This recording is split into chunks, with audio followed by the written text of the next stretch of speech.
ZNS Total Sports is brought to you by Fourth Terrace Diagnostic Center. Good evening, everybody, and welcome to sports. It's October 1st. Thanks for starting the month off right. Bahamas Government Departmental Basketball Association tipping off their first round best of three playoffs last night at the AF Adderley Gym. In the opener, it was the Bamboo Sharks Cyborgs, making it look very easy with an impressive 82-69 win over the Police Royals. In the win, Eugene Bain with 20 points and 11 rebounds. When you start the playoff, game one is important. So we just came out and played. The mostly thing we want to do was take game one, and that's what we did tonight. I think a lot of it was the turnovers that we had made, trying to recover back in transition on defense. It cost us in the long run. But however, I feel like if we stick together in the next game, I think we have a better chance of pulling another win. Police Crime Stoppers having a much harder time with the Suntime Sharks. Had to hold off the pesky young bunch 88-84. But the final outcome was not the main concern for Coach Anthony Kopp's role. The win is always important.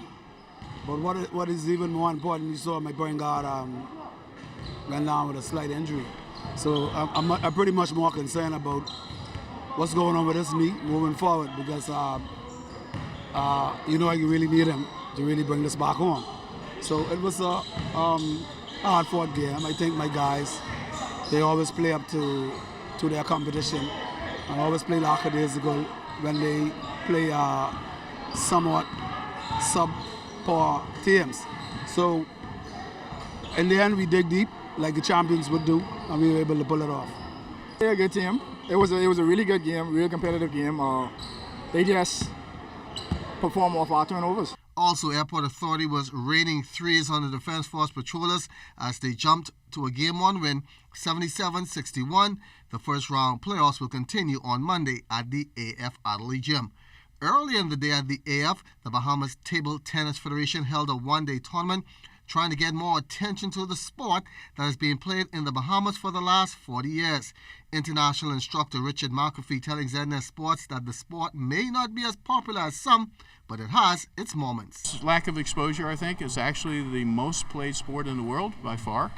It's the only sport in the world where every country in the world belongs to the International Sports Federation. It's the biggest sport in the world by numbers.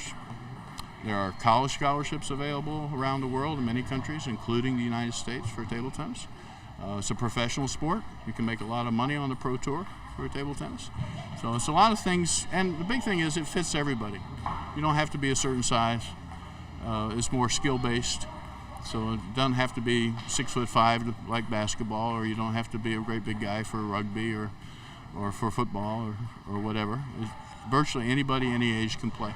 One sport also hoping to catch on here in the Bahamas is wrestling. No, we are not talking WWE. It took a lot of years of just getting into the sport and getting people acclimated to it. It's sort of a very new sport in the Bahamas, so it takes a whole lot to bring about the awareness that's needed.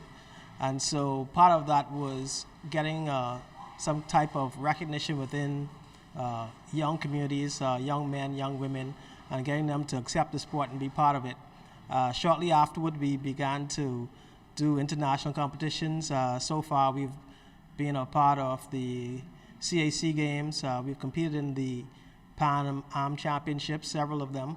And we've also competed in Pan Am Games, Commonwealth Games, and World Wrestling Championships.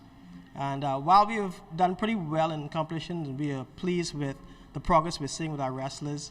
So far, we have not been able to medal, and so that's high on our radar. We really want to medal in the games and bring gold, silver, even bronze back to the Bahamas. Yes, it's October 1st, and that signals the start of Youth Month.